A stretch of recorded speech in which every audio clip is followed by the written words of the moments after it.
I'm back. As promised, I signed back on. When I just tried to go live previously, some of you were saying the connection was off. So I made it a point to plug into the power source. That should fix it. Anywho, for those of you who are just coming back in the room or who missed the beginning, I was saying in my first attempt to go live that I wanted to, number one, celebrate that I announced that I'm working now on my book moving forward. Hey, Jackie. Hey, Mike, everybody who's coming in. So you guys saw the post that I made today that I am working on the book. This is a long time coming. I originally started working on my book 4 years ago after what we call the Oprah incident. And I'll get into that later about the backstory, the not so glamorous backstory of the Oprah story, because there's a part of that story that wasn't so pretty that I could not get into on a Twitter vent. But I was supposed to start it 4 years ago, and that death happened right afterwards. Life happened, couldn't get to it. And I have been low-key beating myself up like, damn, 4 years ago, people were checking for my book and I had to stop.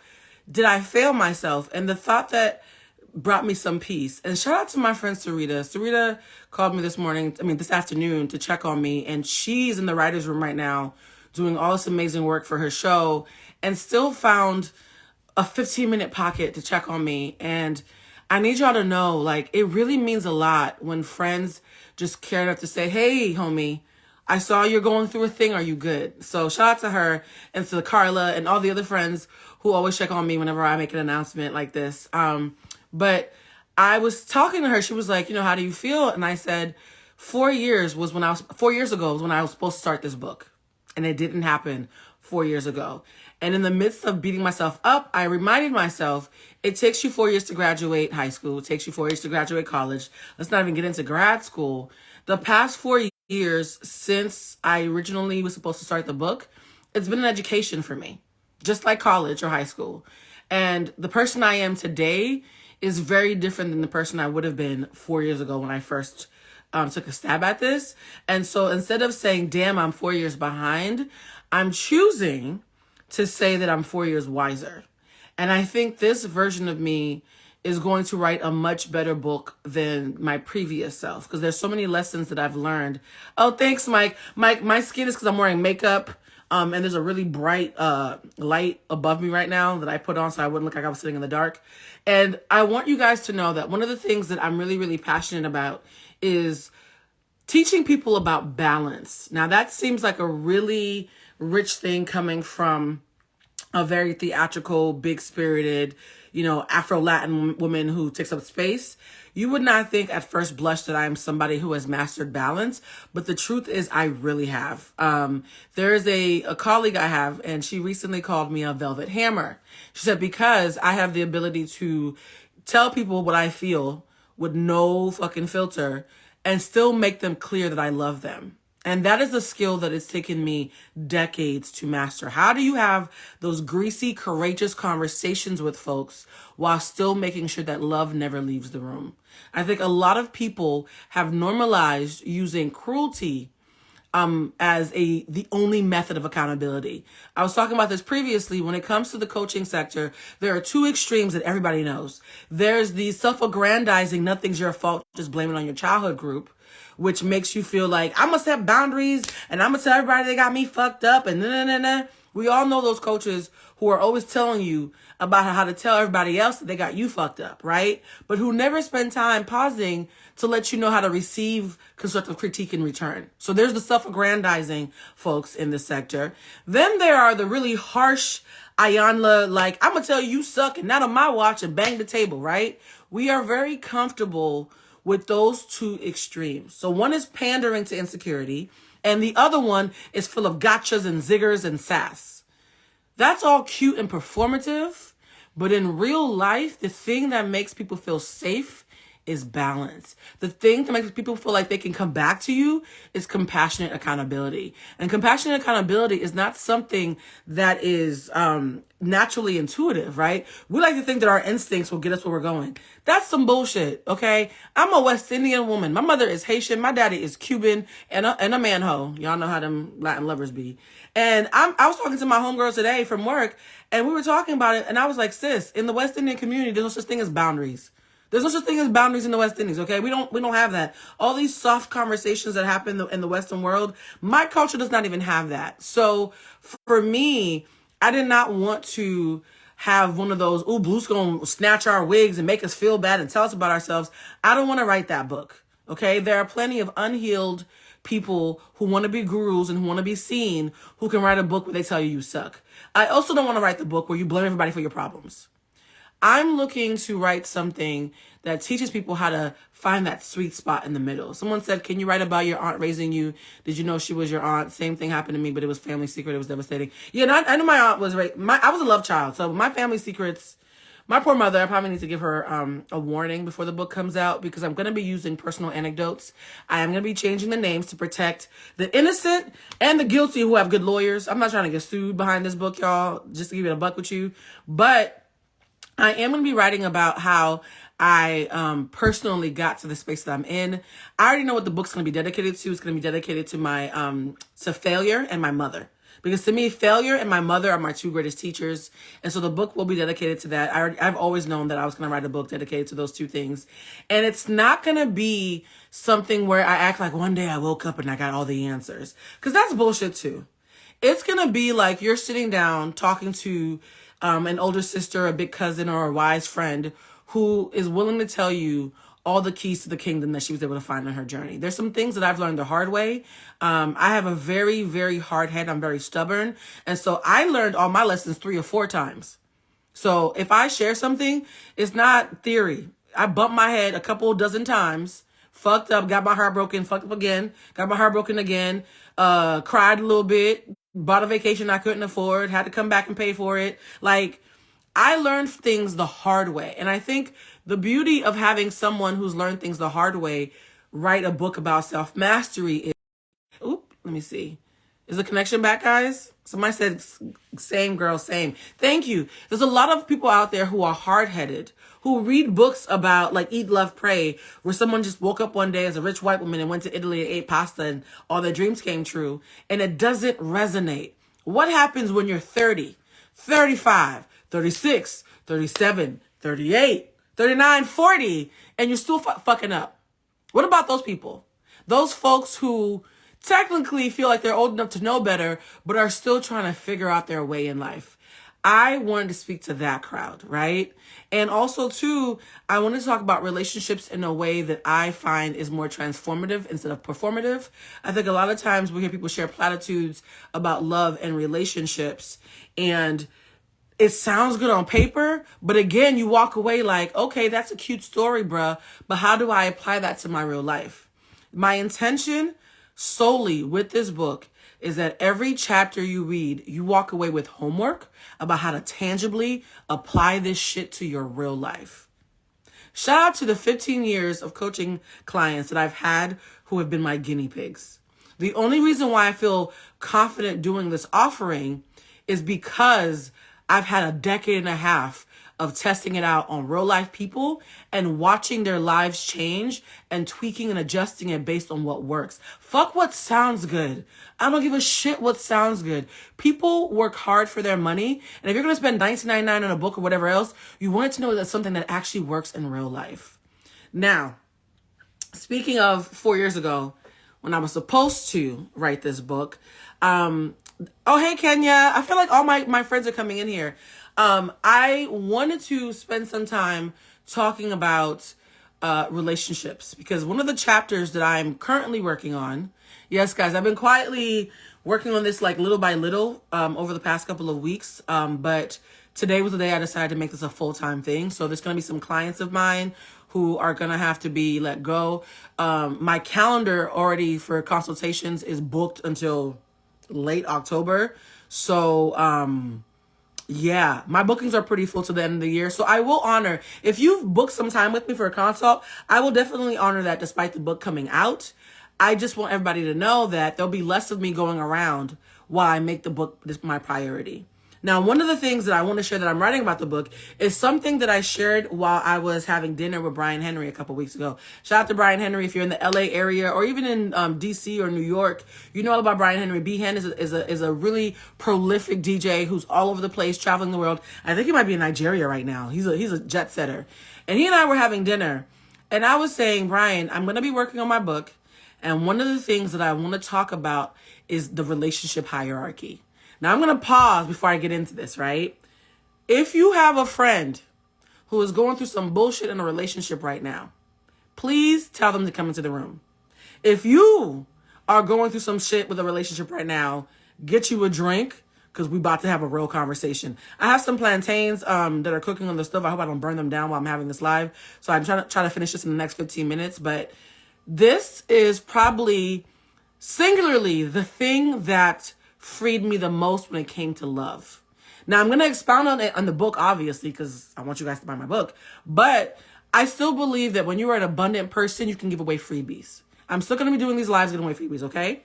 Now, for those of you who are really intently listening, when it comes to relationships, what are the two groups that we are told exist?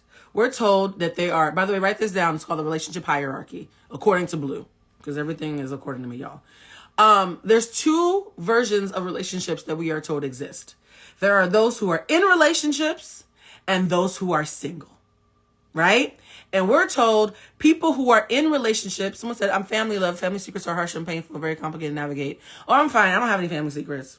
Child, nothing about my family even remotely hurts me at this point because I'm healed. By the way, the book is called Better Than Perfect. Should I even be saying that? And the reason why the book is being called Better Than Perfect is because I'm better than perfect. I'm whole, right? The only thing better than being perfect, which is a myth, is to be whole. And as a whole healed person, there's no narrative about me, my life, or my past, or my family that can be weaponized. But anyways, back to the relationship hierarchy.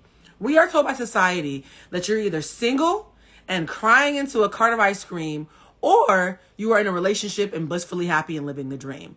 Those are the only two groups that we are lied to and told exist. For those of you who've been rocking me for the past 2, 3, 4, 5, 10 years, I've been doing this for a while, you know that I do not believe in that. So when I was talking to Brian Henry, I was like, no, Brian, everybody got this fucked up. This is the real relationship hierarchy. If you have a pen and paper, write this down. First place in the relationship hierarchy. Someone said I look cute. Thank you. I'm trying to teach a class about love and relationships. Y'all talking about I look cute. I appreciate it though, because my ego likes that. First place in the relationship hierarchy is those who are in healthy relationships. Someone please write this down so that you can get a sneak peek before the book comes out. First place in the real relationship hierarchy are those who are in happy, healthy relationships. Now here's where the truth comes in. Second place in the relationship hierarchy are those who are single and healthy. So first place is 2 or more people, because if you're poly, I don't judge that. First place in the relationship hierarchy is being healthy with other people. Second place is being healthy by yourself.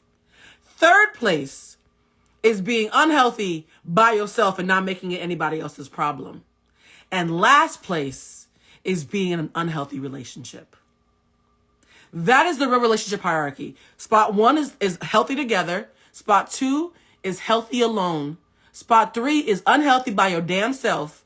And last place is unhealthy with somebody else. That's one of the things I'm going to be covering in the book.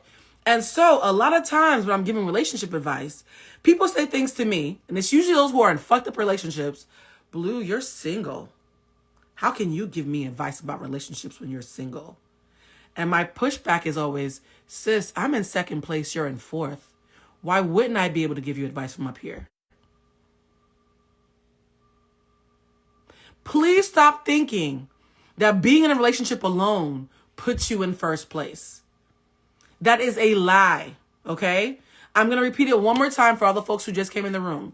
The relationship hierarchy that we've all been told is a bullshit lie. We're told that if you're in a relationship, you're happy, and if you're single, you're sad. That is bullshit. Again, first place is being in a healthy relationship with someone else.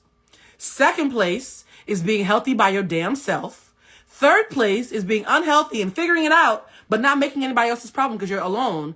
And last place is being in a fucked up relationship.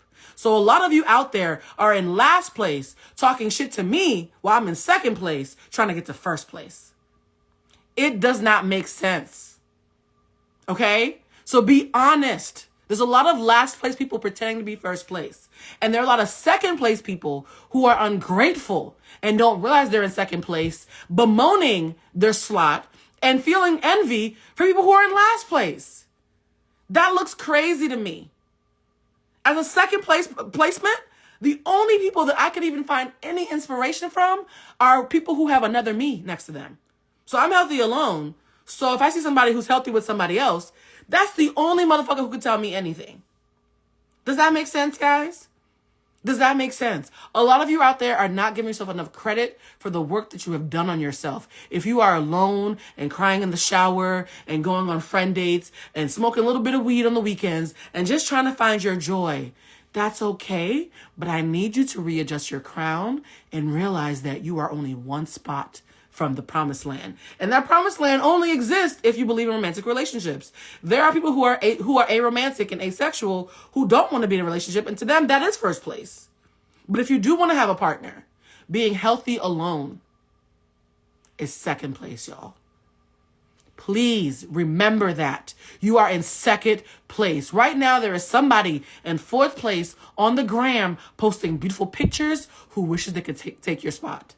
Who wishes they could sleep alone in bed and have peace and not be pandering to somebody's insecurities. Who wishes they didn't have to shrink because their beloved envies them for their energetic real estate. Who wishes they could make decisions and be selfish without having to pander. And here you are being ungrateful because the world lied to you and told you were in last place. That's the kind of shit I want to cover in my book. Everything that has freed me, everything that has given me a space to feel like I'm really that bitch and actually be able to back it up, that's what I want to teach in this book. I've been teaching these classes to small groups of people who can afford me, live in my time zone, who have access to me. My only intention for writing this book is to make this so that all this information that I spent all these years accumulating can find a bigger platform. I'm not doing this to get rich, although I will be getting rich from this because the world needs this. I'm doing it because it's my purpose. Someone said, Blue, I don't think they even realize it because their partner, so society has told them they're in first place. Yeah, I know very few couples that I envy. I'm gonna be honest with y'all. As someone who recognizes that I have the gold, the what is it, silver medal. That's another thing. Let's take the analogy another place. When you go to the Olympics, first, second, and third are the only places that even get to be on the podium. So people who are in fourth place are sitting in the audience. They're not even up there getting a medal. How crazy do you look in the audience? Didn't even place. But you're telling me with the silver around my neck that I'm not equipped to talk about love. Even those of you who are unhealthy and in a fucked up mindset and crying and depressed, as long as you have not made it anybody else's problem and you are self-contained and you're working on yourself, you're still in third place. You're still in third place. You still get to be on the podium. The only thing that is dishonorable is to be in a bad place and to drag somebody down with you. That's the only thing that doesn't place. That is the worst case scenario. Misery loves company because they want somebody else to sit with them in the stands, while the rest of us are doing our best to be self-contained and or healthy from the stage. Okay? Someone needed to hear this. And I will do my best within reason to share some of these things without giving too much away from what I'm planning to put in the narrative. But when I realized that, when I looked around the room and realized that there were folks who looked good on the gram, who were going on vacations and couples retreats, who I could not find any source of envy for, that's when I was like, wait a minute. I think I'm plotting myself incorrectly on the hierarchy. Someone said, I'm in third place. Babe, if you're in third place, that's beautiful. Because if you're in third place, work to being in second place. And once you're in second place like me, you can attract a partner who's also healthy. So that's dope that you see yourself clearly. Does that make sense, guys? I really, really want to make sure that I'm giving you guys a sneak peek at the things that I'm going to be covering. This is not going to be talking about woe is me, I'm a victim. It's also not going to be the other extreme of pull yourself by your bootstraps, because pull yourself by your bootstraps is a very racist mindset, because some of us thinks the systemic racism and oppression ain't even got boots. What straps, bruh? I ain't even got no boots. There's a lot of things that are said that lack cultural competency. Someone says, that takes courage to admit. Good for you, sis. I love this concept for real. I'm happy y'all love this concept, because what I'm showing you right now is I've only been on this live for 15 minutes? And in 15 minutes, I gave you a nugget that was understandable, that wasn't mired in jargon, that you can now take away and walk away with and actively use to improve your life. That's the only kind of content I'm interested in creating. I don't want content that makes you feel like you're dependent on me. I don't want content that makes me look smart. I already know I'm smart. I don't need any of you to agree. I want content that gives people the ability to change their lives. And I finally feel like I'm in the right place where I can say I deserve to be the one disseminating it. A lot of you think you're worthy and deserving. And my only question is, how do you know that? That's another thing that they lie to us about. They say everybody's deserving. That's not true. Not everybody's deserving of everything. There are some things you have to earn.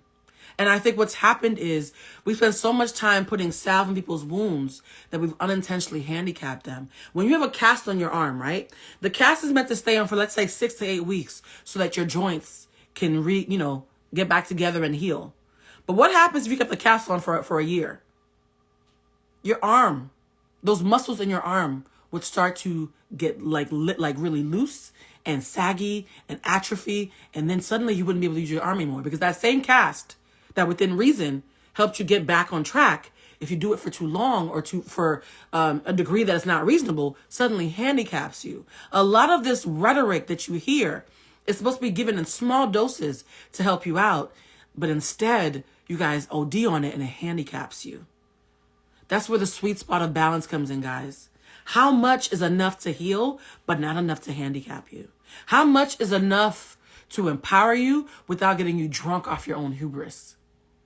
A lot of you go from one extreme of feeling like a victim to the other extreme of having a superiority complex. And the gag is, extremes are mirrors. Because if you are a victim or a martyr, in both situations, you just told me you lack fucking balance.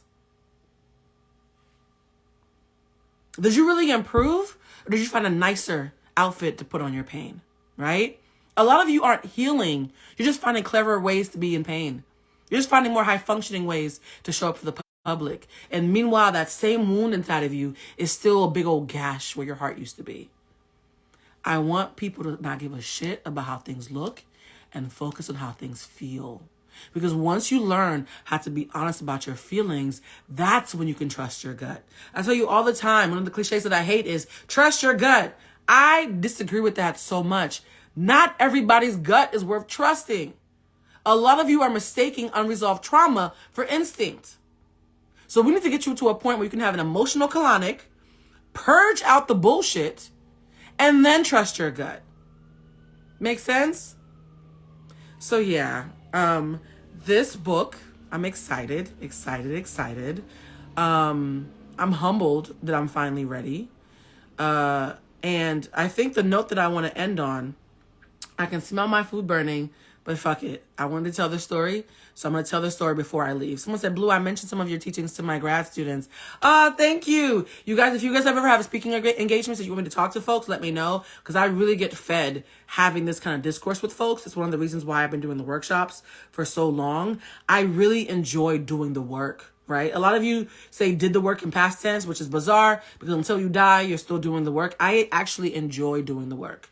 So, the Oprah story, because somebody DM'd me today and told me to tell the Oprah story, and I've told the story to my close friends. I think I might have told it on a podcast once, but I've never told it in this platform. So I'm going to tell the Oprah story very quickly before I go and cook my food that I think might be burning on the stove.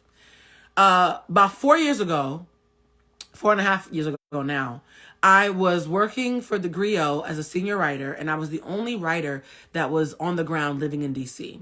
As a result, they sent me to the Smithsonian's Oprah exhibit that was about to open.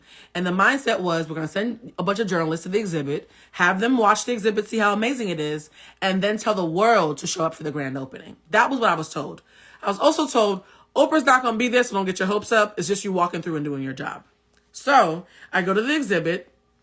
I'm walking around, I'm seeing how it's done, and I think the exhibit was broken out in 3 parts. Number 1, how the world shaped Oprah, and then how Oprah shaped the world or something like that. And so I'm watching Oprah's childhood and all these things about her, and it was so amazing. And there was one point where they said Oprah never changed. She was always the same person no matter what. And I don't know why hearing that triggered me. Like, it triggered me and made me feel like, Blue, this entire time you said that you never want to be famous. I used to always say that. I don't want to be famous because everybody I know who becomes famous becomes an asshole. That used to always be what I would say. I now know at my big age that fame, love, money, and power only make you more of what you already are. So if you have a friend who was nice to you and then got some money and became a bitch, they were always a bitch. They just couldn't afford to show it, right? So fame does not change you. It reveals what was already there. So I'm watching, but back then I didn't know that. So I'm watching this exhibit. I'm like, yo, I've been saying I don't want to be famous because I don't want to be an asshole. But here I'm watching Oprah be consistent over 30, 40 years. And she's still her. Did I play this wrong? Have I been making up clever excuses to play small? Plot twist, the answer was yes. So I'm like watching this exhibit and like rethinking my life like, damn, I could have been as big as Oprah had I been more ambitious. What the fuck did I do with my career? And I started having a panic attack right in the middle of the Smithsonian. And mind you, this is an invite only thing. So everybody who's in the room knows who everybody else is. Like, we all know each other by name. So I'm like, fuck, I'm having a panic attack. I start having a panic attack. I close my eyes. I start self-soothing. And I literally say to my grandma Vesta, who I've always believed was my guardian angel, because this is before my aunt even passed away. And I said, Grandma Vesta, if I have not played this wrong, if I have not fucked up my career by playing small, please send me a sign that there's still hope, that my purpose and my work and my message can get out to the masses. As I'm having this conversation with my dead grandma, because apparently that's my thing, I open my eyes and see an old black lady staring at me like, baby, are you okay? And she very clearly looks like she's about to call security on me, right? Because imagine, here's this tall, thick-bodied black woman in the middle of the Oprah exhibit, hyperventilating and talking to herself with her eyes closed. I know I look crazy, y'all. I looked nuts. So now I see the old lady judging me in the way that only old black people can judge you. It's a very special kind of judgment. And now I feel shame. Like, oop, I just embarrassed myself at the Smithsonian. Let me get the hell out of here. I go running to the exit, trying to get out with my tail between my legs. And as I'm hitting the exit and about to get to the place where once you hit that door, you can't come back in, a voice loud as day, which probably was my grandma because my ancestors would be yelling at me, y'all. A voice loud as day says, turn back. I was like, well, I don't want to turn back. I'm sobbing. I would rather leave. So me sobbing, still following directions, I turn back. I'm like, what? Why are you telling me to go back? I turn back and I look, and right next to the exit is a guest book. And I'm like, am I supposed to write something in the guest book? I can't see. Like, have you ever cried so hard that you're snotting out your nose and your eyes and you can't see? I could not see. I was snotting. I looked like a disheveled mess. So the voice is like, write something. Just write whatever you want. Just write something. So I'm sobbing and writing in the guest book. Have no idea what the hell I wrote. And once I finish writing, the voice says, okay, you can leave now. Now I'm running outside to catch an Uber like, girl, I done had a nervous, a panic attack, a nervous breakdown, and I'm hearing voices. This is not my day. If this is how midlife crisis start, then I'm early because I'm not even at my midlife yet. Like, what the hell? I go home ashamed, cry in the shower, chug down a half a bottle of wine. I'm not even somebody who drinks alone. Chug down a half a bottle of wine, and very drunk, went to sleep, devastated and feeling like shit. Because I was convinced that I had played small and I'm in my 30s now and there's no way that my dreams can come true because Oprah started when she was 20 something and my ship has sailed, right? I go to bed depressed.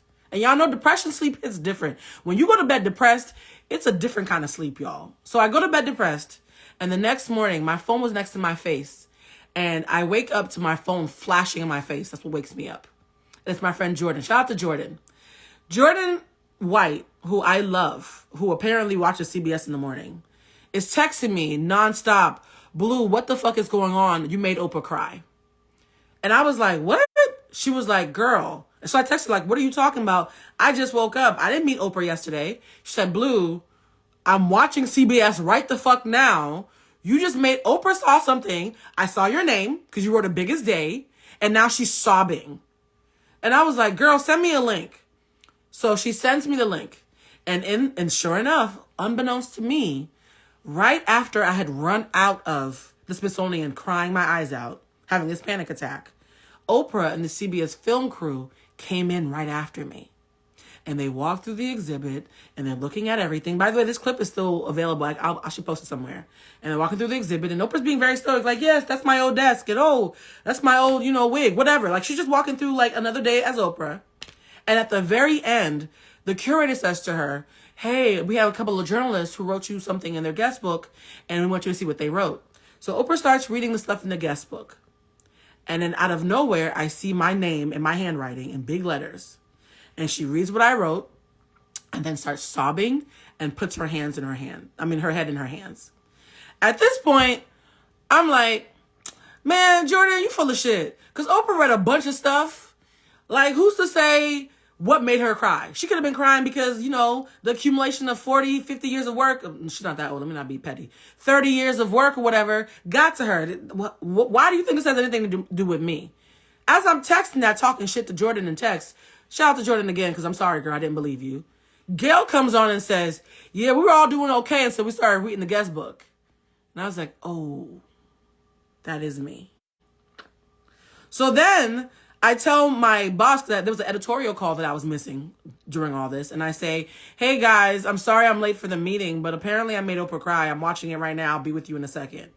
Editorial is immediately like, Blue, your op-eds, when they go viral, we eat for a week or a month. You need to write about making Oprah cry. My first reaction was, how dare you? How dare you take this beautiful moment between me and my mentor in my head and want to turn it into a cheap article for clicks? There's no way in hell that I'm going to write this article about X, Y, and Z because my journalistic integrities can be compromised. And to be perfectly honest, Oprah probably doesn't even know who the fuck I am. I just happen to be somebody who wrote something that made her cry. And to be honest, I don't even remember what I wrote, to be perfectly honest. So there's no way how I'm going to write this. And suddenly I get a ping on my phone saying, you have mail.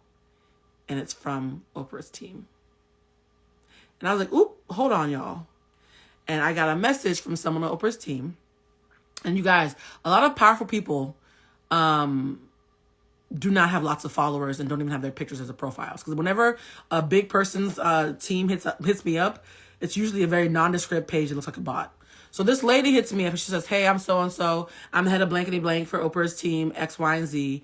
I'm sure by now you've seen the footage about Oprah crying over what you wrote.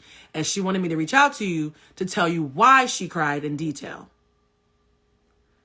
As I'm reading this, I'm like, hey, editorial team, hold on. I might have been wrong about this. Let me read this email.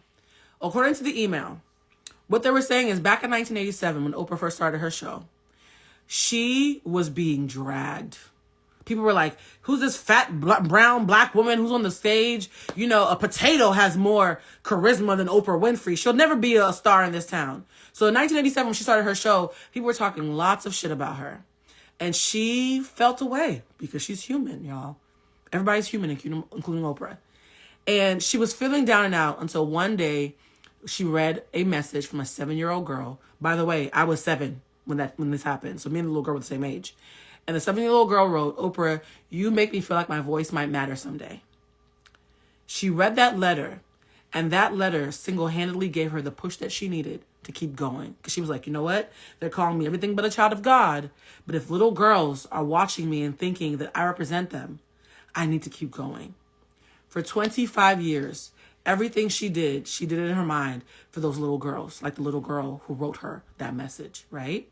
And she constantly wondered, I hope I'm reaching my goal. I hope these little girls, I'm speaking to them. Mind you, she's getting awards. She's doing Color Purple. She's all over the Oscars stage. She's being clapped for, President's Awards. All these things are happening. But in her mind, her personal thing was, I hope I'm making that little girl happy. When she walked through that Smithsonian exhibit, 25, 30 years later, unbeknownst to her, She opened it up and read, "Hey, Oprah, you are very specifically the reason why I know my voice matters and why I love myself so fiercely." And it felt like that little girl had grown up and had circled back to tell her that she had finally lived the full extent of her purpose. And what was crazy is, I don't remember writing those words, guys. I don't remember writing it. That was God pushing me back in the room. The way that I was sobbing, writing it, is the exact way she was sobbing, reading it. That is what's called energy transference. When you write something from the depths of your heart and it's received purely in the exact way you meant it. And that's why I made Oprah cry. It wasn't just the words that I wrote. I've written books of articles. That one sentence, it wasn't just that one sentence that happened to be the exact sentence you needed to hear. It was the frequency in which I wrote it, right? And my friend said to me, she said, "Blue, you had a nervous breakdown yesterday and said, 'Grandma, if I'm on the right path, send me a sign.' And your grandma sent you fucking Oprah. Like, bitch, that's kind of that's a thing." And I was like, "You're right." So I told my team, you know what? I'm going to write the article. I wrote the article and I tried to play it down like, "Hey guys, Oprah probably doesn't know who I am. It probably was a moment that I caught her at the right time, but this is what happened, X, Y, and Z." My editor decided to change the article title to "I Made Oprah Cry, and this is what I learned from it." I thought that was so tacky because I was like, why are you guys making me the protagonist of this story? Like, you're making it like it just felt icky to be commodifying and trying to leverage this really tender, fleeting moment, right?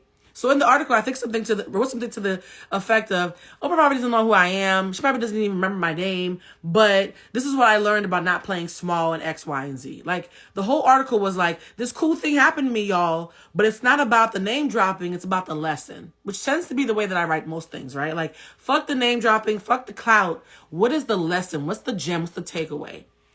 I write that article. I write a couple more articles. And out of nowhere, her team hits me up again and says, "Hey, Blue, can you send us your address real quick?" I was like, okay. Don't think anything of it. And I start to realize they're reading my work. Like, I'm writing articles as a job and they're reading my work. And I'm like, wait, is Oprah reading what I'm writing? Maybe I should take down that video of me doing ratchet shit. Think nothing of it. Go to Miami to do ratchet shit with my friends as I'm Airbnb-ing my house. And when I come back from a poor connection. You guys can see me now? My Airbnb guest, when I get home from Miami, covered in my luscious Miami tan, is like, "Hey, Blue, you got a package. I've been waiting all week for you to open it." And my first thought is, "Bitch, you are here as a guest. Why are you worried about my mail?" And she was like, "Yeah, I need you to look at the cover, the box. Look at the box, bitch. Look at the box." And I was like, okay, I'm giving this bitch 1 star because this is pushy. I really thought this lady was being pushy until I looked at the box and realized it was from Oprah. And I was like, "Ooh, girl, that's not pushy." Someone says, "Yeah, I can see you just fine." Perfect. Okay. So I opened the box and it's that book. You guys have seen the video by now where it's Oprah and she had read my articles. She knew that I was still playing small. She read my work. She knew what I was doing, trying to help create like an environment where, you know, I could use my love of pop culture to push the needle about activism. And she sent me that message that says, "No, Blue, basically stop playing small, bitch. You are my legacy. Please keep writing." And that's when I was like, okay, you know what? It's time to write the book. And since then, several other people whose names I won't mention have reached out to me. There's TV shows on Netflix that have sent me their shows before putting them out and said, "Blue, watch this whole series and tell us all the ways we fucked up." And there became this thing of people started trusting me to be compassionately accountable with them. Like, I was going to tell you if you sucked. I was going to tell you if you messed up, but they knew it was steeped in love. And I was thinking to myself, all these powerful people trust me to tell them the truth, but for it to be steeped in love. How do I make sure I teach that to my clients? How do I make sure that I model that with my friends and my family? How do I make sure that I have courageous conversations where even if you're mad at me or we don't agree or something's going on, by the end of the conversation, I've kept you safe enough while not dishonoring myself and pushed you without pandering and have you love me even more at the end. That is something that is taking me so long to learn.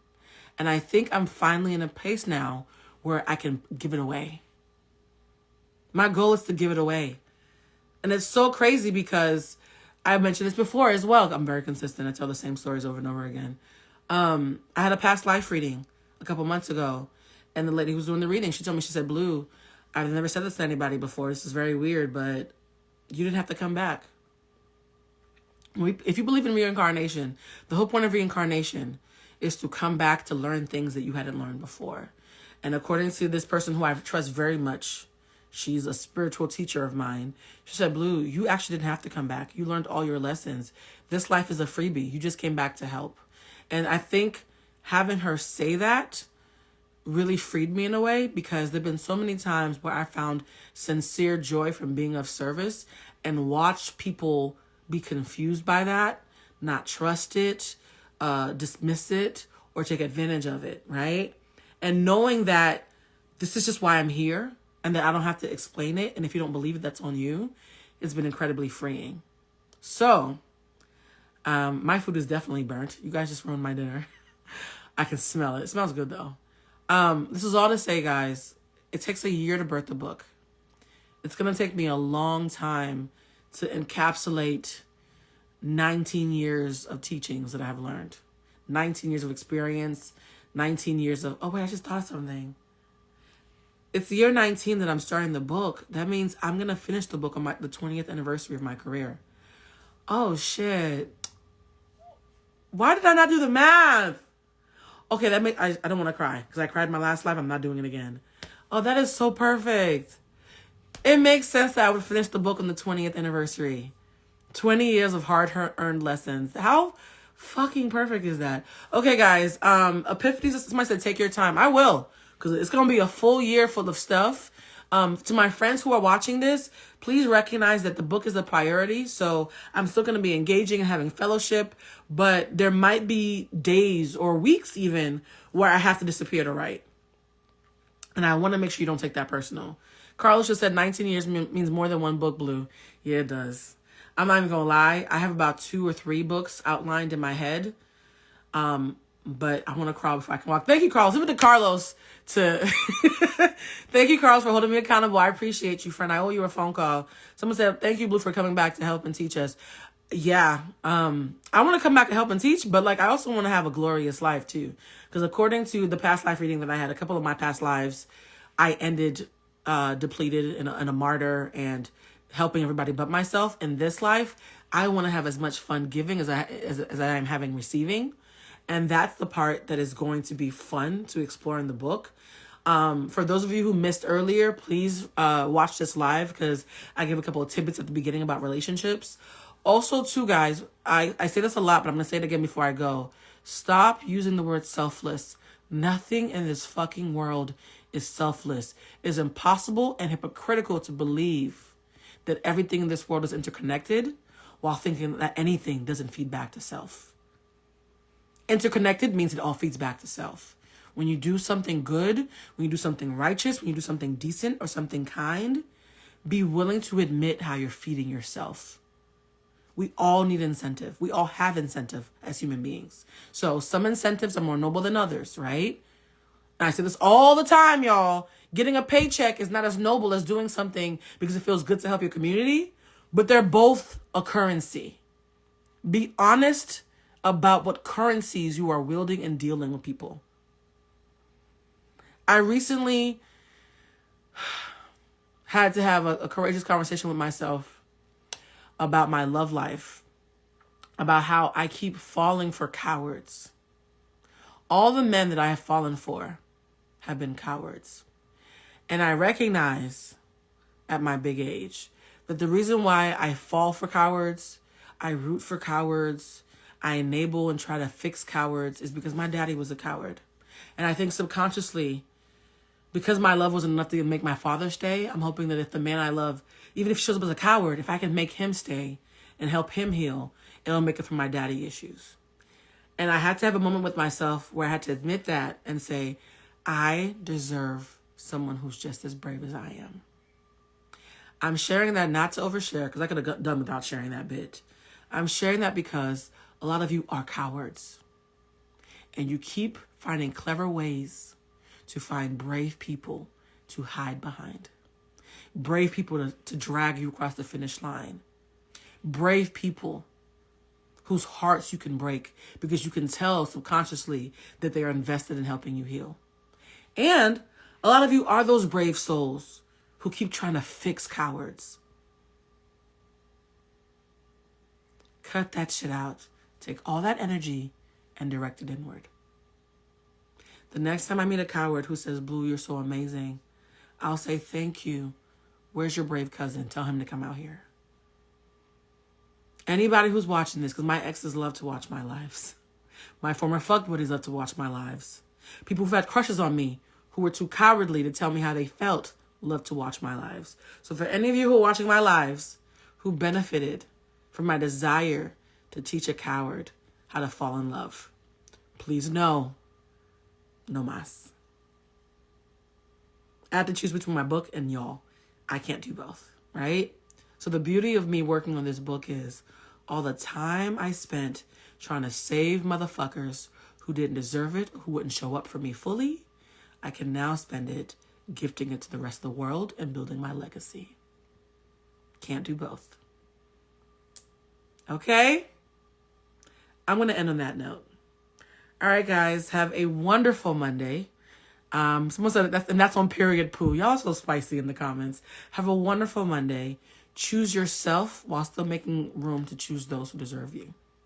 Don't be selfish, but don't be a fucking mule. Okay? There's no donkeys on my watch. All right, love y'all. Bye. My food is burning. I got